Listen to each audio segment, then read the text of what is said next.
The train screeched to a halt with the sound of metal grinding against metal, a long, shrill cry that echoed across the dust-blown station. Steam hissed and rolled like angry spirits through the thin air of the frontier town. People gathered, some to greet, some to leave, others to only stare with the suspicion that always followed strangers stepping off the cars. It was the end of the line for most, a beginning for a few. And then came the bride. Her veil was torn, clutched in one trembling hand. Her dress, white once, but now gray from soot and dirt, hung awkwardly on her frame. The townsfolk looked, whispered, then turned away. Nobody asked her name. Nobody offered her a ride or even a kind word. She cried, quietly at first, then louder as the last of the passengers were claimed by family, friends, or business partners. By the time the porter shouted the final call and the train lurched forward again, leaving her standing alone on the platform, her sobs filled the station like the wails of a widow. The sheriff leaned against a post, chewing tobacco, staring at her with the cold indifference of a man who had seen one too many tragedies. The station master shook his head, muttering something about trouble in Saturn. Mothers pulled their children away, whispering warnings about curses that come when a woman's wedding falls to ruin. Nobody dared ask who she was waiting for. Nobody cared, until a boy's voice cut through the tension. "That's my mama," he said. Every head turned. The boy could not have been older than 8. His hat was too big, his boots too worn, his shirt patched and dust-colored from chores on a ranch. He stood at the edge of the platform, pointing with the kind of certainty only children carry. His eyes were clear, steady, and filled with something fierce, as though he had just claimed her soul before anyone else could. The bride stopped crying, her hands shook, and for a moment she looked as though she might fall. What did you say?" she whispered, her voice trembling like the sound of a broken bell. The boy stepped forward, planting his boots firm on the planks. "You're my mama," he said again, louder this time, staring down anyone who dared question him. The crowd buzzed, some laughed nervously, others whispered about orphans and lies. The sheriff straightened, his eyes narrowing. Then, behind the boy, came heavy footsteps. A man followed, broad-shouldered, tall, with the hard-cut look of someone raised on dust, sweat, and survival. His hair was sunburned blonde, his face shaded with stubble, and his jaw set as though carved from stone. He was young still, but his eyes had already lived more years than his body showed. "That's enough, Eli," he said, laying a firm hand on the boy's shoulder. But the boy only pressed closer to the bride, clinging to her dress as though he had known her all his life. "She is, Pa, I know it." The rancher's son, the boy called Eli, stood his ground. And the bride, though trembling, bent low and put a hand to his cheek. She stared into his eyes as though trying to remember something long lost, as though some piece of her soul recognized him too. The crowd grew restless. Someone muttered, "Ain't right."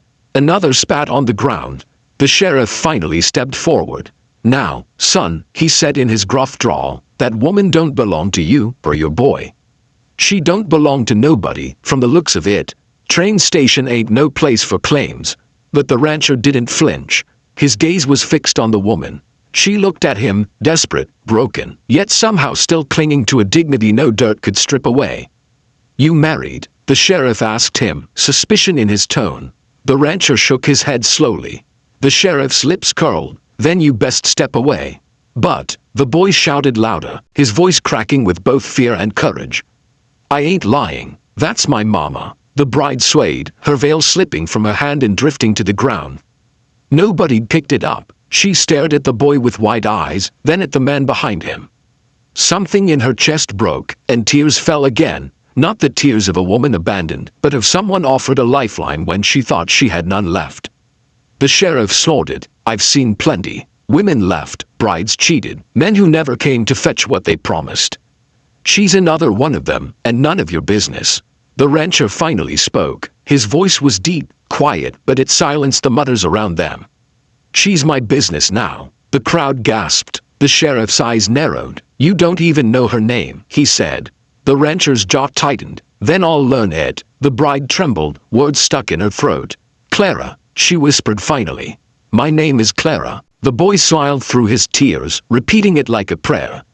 "Mama Clara." The rancher bent down, picked up her fallen veil, and placed it gently back into her hand. "Clara," he said firmly, as if sealing a promise, "You've got a place now." The whispers in the crowd turned sharp, cutting, filled with gossip that would travel through every street by sundown. Some said he was a fool. Others swore curses followed women abandoned at stations. But nobody dared challenge him when he wrapped his arm around her shoulders and led her away, the boy clinging proudly to her hand. The station emptied, but the echoes of that moment clung to the boards, as if history had been rewritten in front of them. Life on the ranch was not gentle. Clara learned that quickly. The wind howled through the open plains at night, coyotes sang to the moon, and mornings broke with the call of roosters and the relentless demands of cattle waiting to be driven.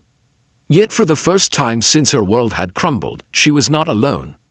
Eli followed her everywhere, proudly introducing her to the animals, to the creek that ran shallow behind the barn, to the little corner where he liked to hide treasures. He never let go of calling her Mama, though she never admitted the truth, that she had never seen him before that day. Still, something in her heart ached whenever he looked at her, as though his soul knew something hers had forgotten. The rancher, his name was Luke, kept his distance at first.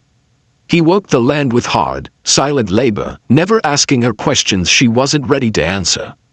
But his presence was steady, like the earth beneath her feet. When storms rolled in, when nights grew too dark, when whispers from town reached their ears, he stood firm beside her, shielding her from every shadow. But secrets don't stay buried forever. One evening, as the sun bled into the horizon and the cattle groaned in restless waves, Clara confessed. She had been bound for marriage, to a man she had never met but who had promised her father riches in exchange. She was afraid, a bride bought and sold. When she stepped off that train, expecting to be claimed, no one came. Her groom had taken another, younger bride in a different town, leaving her discarded like spoiled goods. Luke listened without judgment. Eli, sitting nearby, only pressed closer against her arm. "You ain't spoiled," the boy said stubbornly. "You're mine." Clara broke into sobs then, clinging to him. But the shadows weren't done with her. Word spread. Men came looking, men tied to the groom who had abandoned her. They said she belonged elsewhere, that she had debts to pay.